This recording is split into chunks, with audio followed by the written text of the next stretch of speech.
जैसा कि आप सब देख रहे हैं कि मेरे पीछे इस बिल्डिंग का पूरा एक प्लान लगा हुआ है, जिसको हम प्लान ऑफ म्यूटिनी मेमोरियल के नाम से जानते हैं। कि ये आप देख रहे होंगे ऊपर ये एक सर्कल है। हालांकि मैं ये चाहती थी कि मैं ऊपर जाके इसका पूरा वीडियो बनाऊं, लेकिन कुछ कारण ऐसे हैं कि गार्ड ने जाने की परमिशन नहीं दी। आज इतवार भी है और उनका ये कहना है कि कोरोना की वजह से तमाम बिल्डिंग्स बंद हैं। हमारी इस रिक्वेस्ट पर कि हमको थोड़ी सी देर के लिए शूट करने का टाइम मिल जाए, तो इतना ही हमारे लिए काफ़ी है। तो जो इस बिल्डिंग के बारे में मैं आपको बताना चाहती थी, मैं काफ़ी दिन से इस बिल्डिंग को देख रही थी और मैं सोचती थी कि क्या चीज़ है। जब मैं यहाँ अंदर आने के बाद जब मैंने इसके बारे में पढ़ा तो मेरा तजस्सुस, मेरी क्यूरियोसिटी और ज़्यादा बढ़ गई। तो आप ये देखिए ना, इसके कितने हिस्से बने हुए हैं। ये दे रखा है एलिवेशन ऑफ म्यूटिनी मेमोरियल और sectional elevation of mutiny memorial. ये मिनिस्ट्री ऑफ टूरिज़्म की तरफ से फ़ंड करके इसको बाकायदा पूरी तरह से एक मेमोरियल की शक्ल दी गई बाद में। और ये स्मारक जो है 1863 ईस्वी में जो दिल्ली फील्ड फोर्स के ऑफिसर्स थे, सैनिक थे, ये उनकी याद में बनाया गया। और आप देखिएगा कि इसमें डेट मेंशन है कि 30 मई से लेकर 20 सितंबर तक 1857 उसमें जितने भी लोग मारे गए थे उन सब की याद में, उन तमाम सैनिकों के, उन तमाम अधिकारियों के, उन दिल्ली फील्ड फोर्स के उन तमाम अधिकारियों की याद में। हालांकि इस मेमोरियल के बारे में तरह तरह की दास्तानें हैं। कुछ लोगों का कहना है कि उन्हें रात के अंधेरे में एक अंग्रेज़ दिखाई देता है जिसके कंधे पर उन्होंने कभी सर नहीं देखा।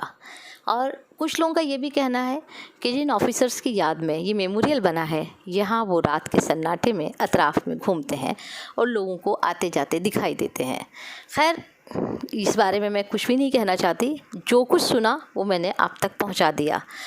इस पूरे मेमोरियल में बहुत खूबसूरत लाइटिंग सिस्टम है जो रात में रोशन होता है, लेकिन गार्ड ने बताया कि अचानक अभी कुछ दिनों पहले वो पूरा लाइट सिस्टम फेल हो गया और यहाँ अंधेरा रहता है। तो मैंने उनसे कहा कि क्या दिवाली तक ये लाइट सिस्टम ठीक होने की कोई उम्मीद है। तो उनका कहना था कि मैं इस बारे में कुछ भी नहीं कह सकता, आप उनसे बात करिए, उन अंकल से बात करिए जो यहाँ 20 साल से गार्ड की नौकरी कर रहे हैं। जब उसने अंकल की तरफ इशारा किया तो उस वक्त काफ़ी अंधेरा हो रहा था और मगरिब की अज़ान हो रही थी। तो अंकल की तरफ जैसे मैंने देखा तो मुझे ऐसा लगा जैसे कि अंकल के कंधे पर भी उनका सर नहीं, लेकिन जब मैंने गौर से देखा तो अंकल सही सलामत थे। ये देखिए, ये रास्ता है। ये सब चीज़ें दिखाने का मेरा मकसद ये है कि आज हम जिस तरक्की की बात करते हैं, हम कह तो देते हैं कि हमने बहुत तरक्की कर ली है। ये सीढ़ियाँ हैं काफ़ी सारी और ऊपर देखते हैं। अगर गार्ड ने मुझे नहीं रोका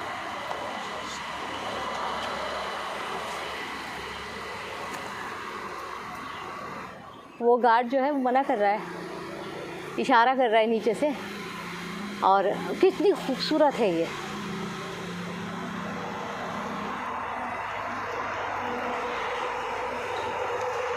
और मैं बहुत एहतियात के साथ ये कोशिश करते हुए कि ये मुख्तलिफ़ ज़बानों में लिखा हुआ है,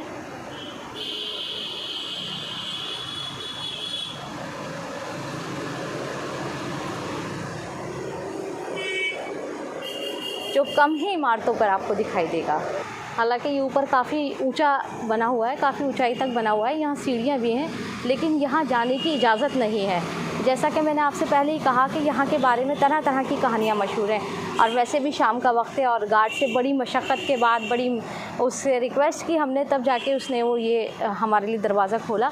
क्योंकि मैंने आपसे कहा ना कि ये ज़बरदस्त कहानियाँ यहाँ की पैरानॉर्मल कि यहाँ भूतिया है, बहुत सारे भूत घूमते हैं, शाम का वक्त होता है, रात के वक्त में, और किस तरह से यहाँ पर लोगों की आवाजाही तकरीबन बंद है। अलग अलग कहानियाँ जब हम यहाँ पर आए तो हमने इसके बारे में सुनी। तो मेरी कोशिश यही थी कि आपको इस सब के बारे में बताऊँ। हालांकि यहाँ झाड़ियाँ बहुत ज़्यादा हैं और मुझको बहुत ध्यान के साथ चलना पड़ रहा है देखकर, और शाम का वक्त भी है। और गार्ड ने पहले ही कह दिया था कि हमारी कोई ज़िम्मेदारी नहीं है। यानी अब कोई नहीं, हम अपनी ज़िम्मेदारी पे अंदर जाना चाहते हैं, आप परेशान ना हो।